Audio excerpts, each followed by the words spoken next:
Okey, kalau anda Google, saya rasa story Malaysia kini tu masih ada lagi. Peristiwa Takbai 2004. Saya tak boleh ingat detail, cuma saya ingat saya pergi tu lebih kurang 4 hari selepas Takbai.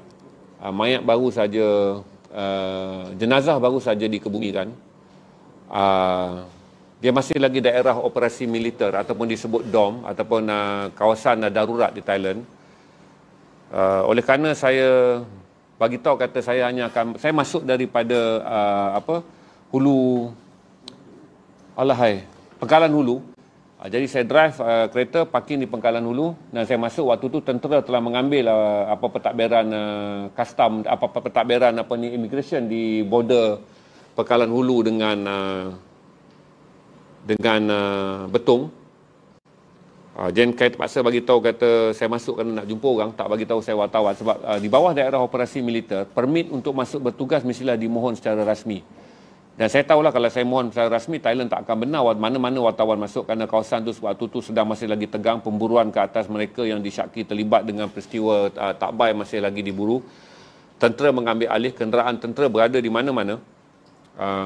Dan Betung sangat sunyi, tak ada orang berani masuk ke Betung waktu tu. Sunyi sepi Betung pada waktu malam hari. Saya terpaksa bermalam di Betung kerana tak boleh buat perjalanan terus kerana semakin sunyi keadaan semakin bahaya. Satu adalah kita takut kenderaan, sebab saya naik masa tu adalah Mercedes 320 lama tu, diesel. So satu adalah kerana kita takut kenderaan tu diserang dak. Yang kedua of course lah, bila kita sangkut di sekatan jalan raya, tentera dan polis akan bertanya, kenapa kamu berada di sini? Jadi saya tunggu siang sikit dan jangkaan siang juga akan sunyi kerana keseluruhan selatan Thailand, 3 negeri itu diisytiharkan darurat. Yala, Patani dan Narathiwat diisytiharkan darurat kerana peristiwa Takbai baru saja habis dan masa itu pemburuan Saki-Baki dan mereka yang disyaki terlibat dengan peristiwa Takbai itu sangat kuat. Dan ketika lah saya buat silap yang besar kerana bila saya sampai saja di Patani, perkara yang pertama yang saya buat adalah pergi ke sekolah agama. Dan saya cuba menemui seorang ulama Patani yang terkenal, tapi saya tak tahu kata dia antara suspek utama yang disyaki terlibat dengan gerakan mendorong orang Islam untuk bangkit di selatan Thailand. Dan saya tak tahu bahawa kawasan itu telah dikepung oleh perisik tentera. Jadi saya masuk jumpa dan saya tak boleh sebut nama orang ni. Dia beritahu kepada saya tak boleh buat apa interview pun, kamu baliklah. Itu saja je. Bila saya keluar je, memandu nama tempat tu Bumbung 5. Siapa yang selalu pergi ke Patani akan tahu sempadan antara Yala ke Patani itu ada satu tempat nama dia Bumbung 5. Di situlah kereta saya ditahan dan dikepung dan tentera datang, ambil, pegang, cekak baju, rampas semua saya punya barang-barang. Tapi saya nasib baik kerana sebelum pergi saya dah ada satu sen di mana tiap kali kamera bergerak, saya akan ganti dengan video di mana saya sedang beraksi bergembira di tengah-tengah Pekan Bangkok. Manakala video yang saya buat rakaman apa semua, saya akan masukkan di penyandar kereta yang saya dah berunding dengan kereta yang saya sewa. Jadi penyandar kereta tu kita buka, kita tebuk, saya masukkan semua tip rakaman. Sebab zaman tu masih lagi pakai tip kecil tu, saya masukkan tip. Jadi setiap kali kalau saya nak merakam, saya akan tukar tip dan buat rakaman. Kalau rasa tak selamat, tukar ambil tip yang lain. Berarti kerana saya menggunakan video emitter, iaitu 3LCCD Sony, berarti dia dianggap sebagai kamera kegunaan emitter saja. Jadi orang tak syak kita adalah wartawan TV. Dan sampai saja di satu-satu tempat, kebiasaannya saya akan belagak seperti pelancong, di mana saya akan pergi buat foto, ambil gambar sebab saya tahu intelijen berada di mana-mana. Tapi kesilapan saya adalah saya tak pernah tahu bahawa waktu itu semua ulama dan juga semua pemilik sekolah pondok sedang dipantau oleh intelijen Thailand. Jadi bila saya keluar je, saya kena tahan, saya diserahkan kepada tentera dan saya bernasib baik. Satu adalah kerana waktu tentera ambil alih, ke semua tentera yang datang mengambil alih di selatan Thailand adalah tentera yang datang dari Bangkok. Jadi pegawai yang tahan saya ni, seorang lieutenant yang ambil alih balai dan tahan saya ni, kebetulan dia sangat meminati rugby dan dia tahu banyak tentang filem. Jadi waktu ditahan, setelah 2-3 kali lah dia hempas pistol atas meja untuk saya mengaku kata saya masuk secara haram. Saya masih mengatakan saya tak masuk secara haram kerana tak ada perisytiharan mengatakan wartawan diharam menjejak Thailand. Dan saya kata bahawa saya dibenar melintas border sebagai rakyat Malaysia, saya kena dilayan sebagai rakyat Malaysia. Saya kata kalau saya melintas border tanpa cop pasport, sebab pasport saya tanda saya cop melalui border. Jadi dia kata walaupun saya masuk melalui border, dia kata kenapa saya datang? Saya kata kenapa immigration benarkan dah bertekak-tekak, dia jadi semakin marah. Dan saya tahu kata kalau bawa bertengkar, kerana officer yang berada dalam dunia ketenteraan, dia tak pernah buat interrogate. Mereka tak pakar dalam bidang interrogation. Jadi dia interrogate saya pun dengan sentiasa menyorong pistol ya, untuk membayangkan kepada saya, kata dia mempunyai kuasa. Tapi nasib baik ketika dia rampas saya punya kamera, dia minta staff dia pergi cuci semua gambar yang ada dalam kamera untuk melihat apa rakaman yang ada dalam kamera saya. Waktu itulah kami berhenti daripada bercakap soal tahanan, soal kenapa saya masuk ke Thailand. Jadi kami berbual dan saya mengatakan dia, saya sangat minat kepada Sarapong Chadri. Siapa main filem Thailand memang tahulah Sarapong ni macam P. Ramlee lah. Kerana masa saya kecil, saya menonton satu filem Thailand bertajuk Buaya Putih, Legenda Buaya Putih. Jadi kerana dah tengok banyak kali, saya hafal nama hero tu. Itulah satu hero Thailand yang saya tahu pun. Sarapong Chadri, handsome macam Jin Shafrin. Jadi bila saya sebut saya suka Sarapong Chadri, dia terkejut. Dia kata macam mana tahu, saya menonton filem Sarapong, saya sukakan Sarapong, filem tu bagus, saya kecil dan saya pergi panggung berbaris-baris kerana tak ada filem Thailand yang top, tapi filem Legenda Buaya Putih tu semua orang pergi tengok. Dia berasa sangat bangga. Dan sebab tu saya nampak tahu body frame dia ni, dia sebenarnya adalah scrum half rugby. Saya dah tahu dah, ini cutting masuk askar, mesti belajar di kolej askar. Saya bayangkan macam budak RMC dekat Malaysia lah. Royal College Maktab Tentera Diraja. Jadi saya kata, are you a scrum half player? Dia mengaku. Apa tu bercakap pasal rugby. Dan saya cerita pada saudara bagaimana filem, rugby, muzik. Kebetulan pada waktu tu pula saya dengar Carabao. Semua orang dengar Carabao. Jadi saya tahulah menyanyi sikit-sikit lagu Carabao, Arorian di Parorian. Saya tak tahu apa dalam bahasa Thailand maksud dia. Saya menyanyi sikit, dia pun tahu. Dan itu yang menyebabkan dia merendahkan nada dia. Tapi dia dah hantar saya punya report yang saya masuk secara haram, dia telah hantar ke Bangkok. Maka Bangkok suruh serahkan saya di markas tentera di Patani. Berarti markas tentera yang sama sedang kurung ramai orang Islam yang demonstrasi. Jadi ada lebih kurang dalam setengah jam yang panik kerana arahan daripada Thailand mengatakan dakwa dia dan tahan dia di bawah akta tentera. Berarti saya tak boleh mendapat sebarang pembelaan dan saya tak boleh dapat peguam bela daripada mana-mana. Jadi bila dia suruh saya pergi ke sana, saya bagi tahu kepada dia, nasib baik waktu tu semua wartawan Malaysia dia menggunakan kad Kementerian Penerangan. Jadi ada jatah logo jatah Malaysia tu. Dan saya keluarkanlah logo tu, mengatakan kata apa saja yang nak buat pada saya, dia kena confirmkan dengan kedutaan Malaysia di Bangkok kerana saya adalah orang yang mempunyai hubungan dengan kerajaan. Jadi dia tak berapa faham bahawa Kementerian Penerangan mengeluarkan pas untuk wartawan. Tapi bukan kita kaki tangan kerajaan. Jadi oleh kerana dia seorang pegawai tentera yang tak terlatih dengan bidang diplomatik, jadi dia rasa macam dia telah menahan seorang kaki tangan kerajaan rakyat Malaysia. Berarti dia takut bimbang, dia call balik bos dia cakap depan saya dalam bahasa Thailand. Tetapi pada waktu yang sama, polis yang bekerja di bawah dia adalah seorang Islam yang boleh bercakap Melayu. Jadi polis itu kata lebih kurang dalam bahasa Selatan Thailand lah. Saya nak ulang, nak ngajuk saya tak pandai, tapi dia kata kau jangan takut, kau akan lepas. Sebab dalam perbualan tu bos dia mula kata, kalau dah tahan seorang pegawai penjawat awam kerajaan Malaysia akan jadi susah. Cuma sekarang bebaskan dia 24 jam, dia kena keluar daripada Thailand. Maka dia bagi kat saya satu surat. Sampai di sempadan Thailand, nak keluar di Kelantan, di Golok tu, dia kata bila sampai sana pegawai sempadan akan call untuk bagi tahu saya dah keluar. Saya baru sampai dan saya tak cukup visual lagi untuk buat setengah jam edisi siasat. Jadi saya kata tak payah keluar lah. Saya nekat je dengan kameraman saya, kita bersembunyi. Jadi masa itulah saya pergi ke Sungai Padi dan bersembunyi di perkampungan Masjid Wadi Ar-Rahman. Semua orang siapa yang pernah pergi ke Selatan Thailand tahu itu adalah masjid kayu kedua tertua selepas Masjid Kesik, Masjid Wadi Ar-Rahman. Dan di depan Masjid Wadi Ar-Rahman adalah makam yang mengembumikan 22 jenazah yang syahid ketika peristiwa Takbais, dan jenazah ni semua keluarga tak boleh cam. Maka apabila keluarga tak boleh cam dan mayat tak dituntut, bilik mayat dan bilik beku tak ada, maka mereka segera kebumikan mayat tu di masjid ni. Jadi saya sampai, saya bersembunyi dalam kampung tu selama 4 hari. Sembunyi siang, saya keluar sembunyi-sembunyi rakam keadaan orang Thailand. Kenderaan tentera lari, saya rakam. Jumpa orang Thailand, saya tanya soal jawab untuk mengumpulkan bahan supaya saya ada visual yang cukup. Kebetulan pada rumah yang saya singgah tu, dia orang tak keluar menoreh lama. Jadi saya sampai saya heran balik kenapa makcik tak masak nasi apa semua. Rupanya satu peristiwa sedih lah, orang tak makan sebab orang tak keluar menoreh. Jadi saya bagi duit. Bila bagi duit tak boleh keluar beli makanan kerana perintah berkurung. Betapa susahnya tu. Dan akhirnya pemandu yang jadi saya punya guide ni, dia seorang yang sangat berani lah. Abang Mat ni dia sangat berani.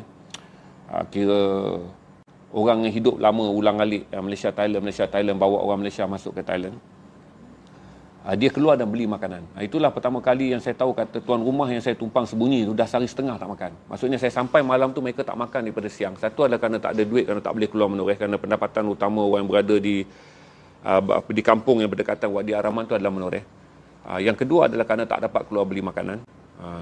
Itu yang saya ingat lah. Lepas tu saya ingat makcik tu balik, dia bagi tahu dekat saya kata ambil benang dia ada satu selaikan batik. Kemudian saya bawa Jack. Saya pernah bawa Nizar pergi ke rumah makcik, tapi dia telah arwah. Bila saya revisit balik tahun 2015, 10 tahun selepas peristiwa Tak Baik, makcik ni dah arwah. Tapi saya tak berapa percaya, saya seorang sangat tak percaya pada benda mistik. Dia kata, ambil benang ni, dia gulung benang ni halus, dia masukkan kain kuning, dia letakkan dekat kocek saya. Dia semua kata dekat saya, kalau setiap kali bahaya datang, dia kata selawat je, ataupun berzikir je, apa yang terlintas je, dia kata, insyaAllah. Saya kata, apa kelebihan kain ni? Dia kata, dulu 2 ekor ular tedung pernah bergaduh di depan mata dia. Dia tekuk dengan kain tu, dan kedua ular tu bersurai. Dia kata, ada sedikit kepercayaan bahawa kain tu boleh menjadi sesuatu. Saya pun tak, tapi ambil boh dengan kocek lah. Tapi tuan-tuan, selama 4 hari saya berada di Thailand, sampai ke sudah, saya selamat semua roadblock. Seolah-olah anggota Keselamatan Thailand melihat saya sebagai rakyat tempatan. Dalam waktu yang sama juga, saya mengenali seorang yang bagi tahu pada saya ada video yang dirakamkan oleh pihak tentera, dan video tu ada, kalau saya nak, saya kena beli dengan harga RM400. Saya tu okey, saya akan beli walaupun RM1,000. Sebab video tu lah video yang awal yang saudara tengok belasah-belasah tu. Video tu sebenarnya adalah video yang berjaya dikopi oleh anggota polis yang tidak gembira. Anggota polis Thailand di selatan Thailand, kebanyakan ada juga yang Muslim. Mereka tak gembira melihat tentera daripada Bangkok menembak mati orang Islam, maka video tu dibagi. Saya lah orang pertama dapat video tu dan bawa keluar. Jadi bila saya lari keluar daripada Thailand, saya kirim video tu kepada orang untuk hantar melalui perahu supaya saya tak dicek di border Thailand. Saya keluar melalui sempadan Thailand. Orang yang menjadi penyeludup ni seludup, dan kami ambil barang tu di Golok. Dan barang tu lah balik saya view di Malaysia pertama kali dapat blast, dan barang tu lah banyakkannya diminta oleh media antarabangsa untuk disebarkan bahawa memang wujud visual-visual tembak, bantai dan pukul tentera. Itu sajalah. Lepas saja peristiwa tu saya dipanggil oleh pihak polis kerana kerajaan Thailand membuat aduan bahawa saya telah menceroboh. Tapi saya beritahu dekat intelijen polis ni lah hidup jadi wartawan. Saya kata, Tuan Pak Acak jawab sajalah, dekat kerajaan Thailand dah panggil saya, tahan saya pun ke mana dia orang tahu. Maka pegawai polis tu waktu tu saya berterima kasihlah kepada Ketua Polis Selangor, Allahyarham, Datuk Fauzi. Datuk Fauzi kata, kalau ada panggilan telefon daripada line overseas, jangan jawab. Jawab hanya panggilan telefon domestik.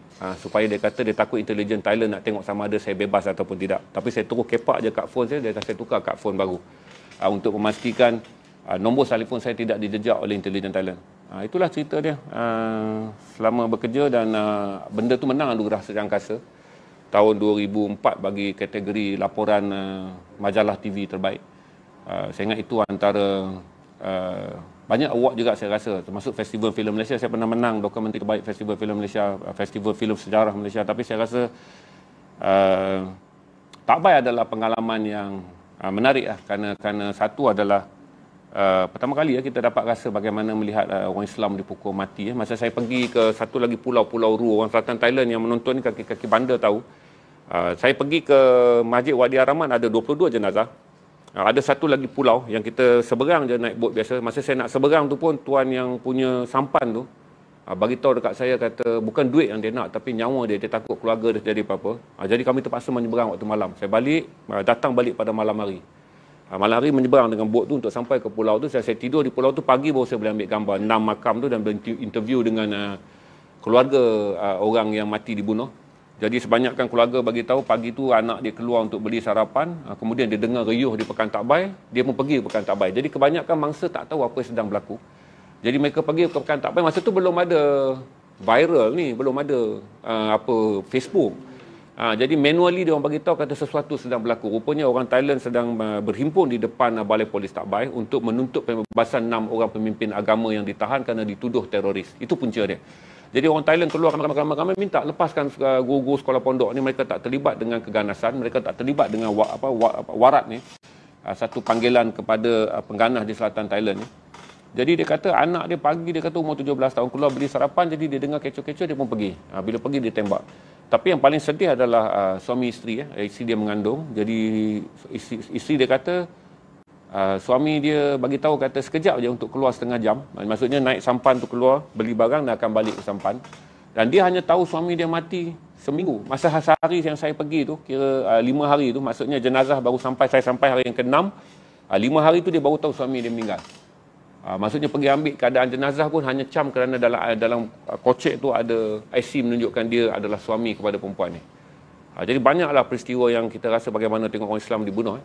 Kita tak pernah tengok di tempat kita pembunuhan terbuka kat orang Islam. Saya pernah mendengar, kalau kita dengar macam saya pergi Palestin, saya pergi Afghanistan, saya pergi Syria, walaupun Syria bombing, dia lain rasa melihat orang Melayu dibunuh. Perasaan kita rasa lain macam. Itulah benda yang tak baik. Kalau saudara tanya orang Selatan Thailand, saya rasa ramai. Saya ada lagi toket-toket Tom Yam. Sampai sekarang kalau saya pergi ke Section 24, saya makan free. Sebab dia tengok laporan saya tu. Jadi dia meniaga Tom Yam, dia rasa proud lah. Sebab Malaysia yang pertama buat video tu. Masa video tu keluar, jadi masalah yang paling besar Thailand cari saya ni kerana video tu saya bagi kepada AP di Singapura, saya bagi pada banyak media antarabangsa sebab saya takut saya dilihat bohong. Jadi kalau siar dekat NTV7 je waktu tu, siapa nak peduli? Jadi saya ada ramai kawan-kawan saya yang kemudiannya berjaya dan menjadi pemberita di Singapura. Maka saya bagikan mereka video tu untuk ambil secara percuma. Daripada Singapura lah video tu dipancarkan di Eropah. Dan daripada situlah bocor dia adalah daripada sekeping video yang dibeli secara sembunyi. Saya tak tahu siapa yang keluarkan sebab Rana yang dapatkan benda ni. Itu. Dan saya revisit balik tempat tu. Cuba cari orang yang bantu saya sembunyikan saya dalam rumah. Rupanya makcik tu dah meninggal. Itulah dapat tengok rumah, tengok balik kampung tu. Saya pergi tahun 2015. Itulah revisit. Tapi saya ingat kalau siapa yang memang keluarga dia meninggal, dia tak mungkin dapat lupa lah. Saya tak fikir. Saya tak ada keluarga pun hanya kerana mereka adalah orang Islam daripada Selatan Thailand. Saya tak boleh terima lah pembantaian. Sebab tu saya gunakan perkataan pembantaian. Salah satu lagi teguran kerajaan Thailand, dia kata saya menggunakan bahasa yang kesat dalam laporan. Jadi kedutaan Thailand telah panggil pegawai Malaysia menyerahkan nota bantahan. Dia kata perkataan pembantaian dan pembunuhan beramai-ramai itu adalah ayat yang tak sepatutnya digunakan oleh media Malaysia kepada kerajaan Thailand. Tetapi oleh kerana TV7 tidak dimiliki oleh kerajaan, maka kerajaan kata dia tak boleh ambil tindakan kerana ini adalah media swasta. Tapi mungkin nak jaga hubungan diplomatik, saya dipanggil lagi sekali siasat. Jadi saya beritahulah memanglah pembantaian dalam bahasa Malaysia, kalau melakukan sesuatu kepada orang yang tak lawan, kita panggil bantai. Saya kata buka je kamus translate kat dia dalam bahasa Inggeris, hantar saja kamus kepada dia untuk dia tengok bahawa perkataan yang saya pakai adalah fair comment. Pertama, orang tu tak bersenjata, awak tembak orang yang tak bersenjata. Dan orang tu berdiri cuma dalam keadaan beramai-ramai di luar pagar dan polis tak berada dalam keadaan terancam. Itu je lah. Dan saya ingat masa tu Dato' Fauzi kata tak apalah. Dan saya akan buatlah seolah-olah saya siasat you apa semua. Cuma you jangan jawab nombor telefon yang datang daripada kod bukan Malaysia. Sebab intelijen Thailand mungkin suspect you dan kita pun tak tahu siapa yang akan cari you. So saya ingat lagi saya keluar daripada balai IPK Selangor tu, saya patahkan kad phone. Dan saya tukar nombor baru. Itu saja.